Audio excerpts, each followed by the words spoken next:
नमस्कार दोस्तों, आपका एलएलबी कासेट क्लासेस में स्वागत है। मैं ज्ञानेंद्र।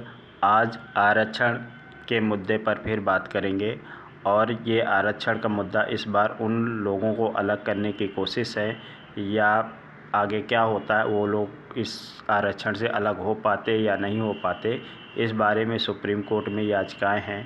उन याचिकाओं के बारे में हम चर्चा करेंगे। पक्ष के पहलू भी देखेंगे, विपक्ष के पहलू भी देखेंगे और दोनों के आपस में क्या तर्क हैं, आप उस बारे में क्या सोचते हैं, ज़रूर कमेंट कर सकते हैं। और आपका स्वागत है, वेलकम है मेरे चैनल पर। किस तरह मुझे और वर्क करना चाहिए, ज़रूर आप सजेस्ट कर सकते हैं। मेरे चैनल को सब्सक्राइब करिए, लाइक करिए, कमेंट करिए। शुरू करते हैं। आरक्षण आज किन लोगों को लेकर बात होगी?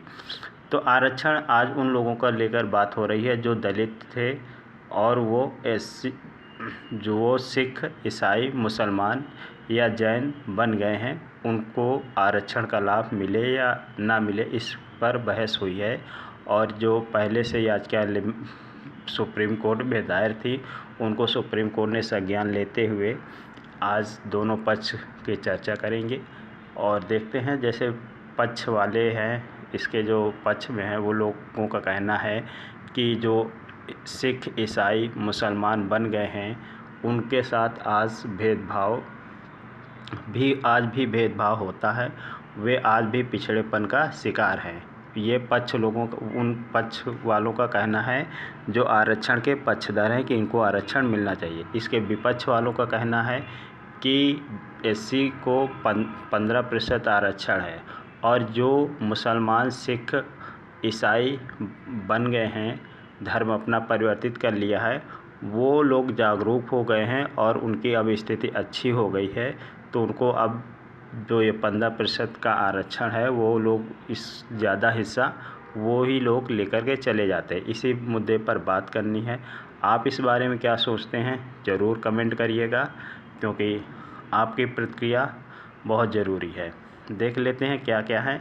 तो एक आयोग का गठन किया गया है। केंद्र के पूर्व सीजीआई केजी बालाकृष्णन की अध्यक्षता में गठित 3 सदस्यीय आयोग ये जांच करेगा। क्या जांच करेगा, अब देख लेते हैं उनमें सदस्य कौन कौन से हैं। एक तो हो गए ये पूर्व सीजीआई बालाकृष्णन, दूसरे उनके 2 सदस्य हो गए। पहले हैं आईएएस, जो रिटायर आईएएस है, रविंद्र जैन, और विश्वविद्यालय आयोग यूजीसी के सदस्य प्रोफेसर सुमन यादव। अब ये 3 सदस्य हैं। अब इसी से मुझे आता है साइमन कमीशन का विरोध भारत में क्यों हुआ था। अगर आपको याद है तो आप मुझे बताइएगा क्या कारण था कि साइमन कमीशन जो आया था भारत में, तो संवैधानिक सुधारों की जांच करने आया था, लेकिन उसका विरोध क्यों हुआ था, ये थोड़ा सा 3 नामों को देखकर मुझे वो बात याद आ गई। तो आप ज़रूर कमेंट में बताइएगा क्यों विरोध हुआ था। अब ये जो 3 सदस्य हैं, 2 वर्ष के भीतर रिपोर्ट देगा। अब सुप्रीम कोर्ट में लंबित याचिकाओं पे सुनवाई 11 अक्टूबर से होगी। अब जो एससी वर्ग में शामिल किसको किया जाए, किसको ना किया जाए, वो राष्ट्रपति के आदेश से शामिल किया जाता है। अनुसूचित जाति को 15% आरक्षण है, ये भी बात हम लोगों ने मालूम है। और सारी लड़ाई जो है एससी वर्ग को मिलने वाले 15% आरक्षण के हिस्सेदारी को लेकर के है। अब लोगों का कहना है जो इसका विरोध करते हैं कि ये जो मुसलमान या सिख या ईसाई बन गए हैं, एससी दलित, वो अब जागरूक हो गए हैं और ज़्यादा परसेंटेज जो है एससी वर्ग का यही लोग ले जाते हैं। इससे जो मूल हैं, जो अभी भी एससी दलित बने हुए हैं मूल हिंदू में, उनका आरक्षण जो है कम हो जाता है। ये उनका विरोधियों का कहना है। देख लेते हैं। 10 मई 2007 को एक रिपोर्ट दी गई थी जिसमें धर्म के बजाय सामाजिक पिछड़ेपन को आधार मानकर आरक्षण देने की बात की गई थी। मतलब ये 10 मई 2007 को एक रिपोर्ट दी गई थी जिसमें ये बताया गया था कि धर्म के आधार पर नहीं, बल्कि सामाजिक पिछड़ेपन को आधार मानकर आरक्षण दिया जाए।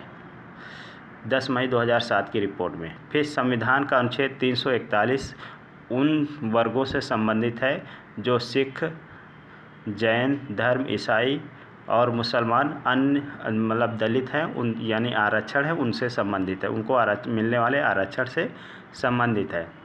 2004 में पूर्व प्रधान न्यायाधीश रंगनाथ मिश्रा की अध्यक्षता में एक आयोग गठित किया गया। 2004 में एक आयोग गठित किया गया था रंगनाथ मिश्रा ने। इन्होंने धार्मिक और भाषाई आधार पर आरक्षण देने की बात कही थी कि जिनका धर्म है और भाषा के आधार पर आरक्षण दिया जाए। फिर 2007 में एक रिपोर्ट गठित हुई। ये रिपोर्ट ने है धर्म के बजाय सामाजिक। 2007 में जो रिपोर्ट गठित हुई उसने जो धर्म के बजाय सामाजिक पिछड़ेपन का आधार मानकर आरक्षण देने की बात कही थी। अब इसके जो सचिव थे आशा दास ने कहा था कि जो आशा दास ने इसका असहमति जताई थी। उन्होंने ये कहा था कि जो दलित मुसलमान बन गए हैं या सिख बन गए हैं या ईसाई बन गए हैं उनको अब आरक्षण ना दिया जाए, क्योंकि उनके साथ आज भेदभाव नहीं होता। उनके साथ अब जो है उनकी स्थिति बेहतर हो गई है, इसलिए उनको आरक्षण ना दिया जाए, ये बात कही थी आशा दास ने। इसके विरोध में कुछ उनके विरोधी थे, उन्होंने प्रतिक्रिया दी थी, जैसे डॉक्टर ताहिर मोहम्मद हैं, डॉक्टर अनिल विल्सन है, डॉक्टर मोहिंदर सिंह है। इन्होंने इनके विरोध में प्रतिक्रिया दी थी और कहा था कि भले ही जो दलित सिख मुसलमान ईसाई बन गए हैं, लेकिन उनकी स्थिति आज भी उसी तरह है, आज भी वो पिछड़ेपन का शिकार हैं, आज भी उनके साथ भेदभाव होता है। ये बात इन्होंने कही थी। अब आप इस बारे में क्या सोचते हैं, बिल्कुल आप अपनी प्रतिक्रिया दीजिएगा।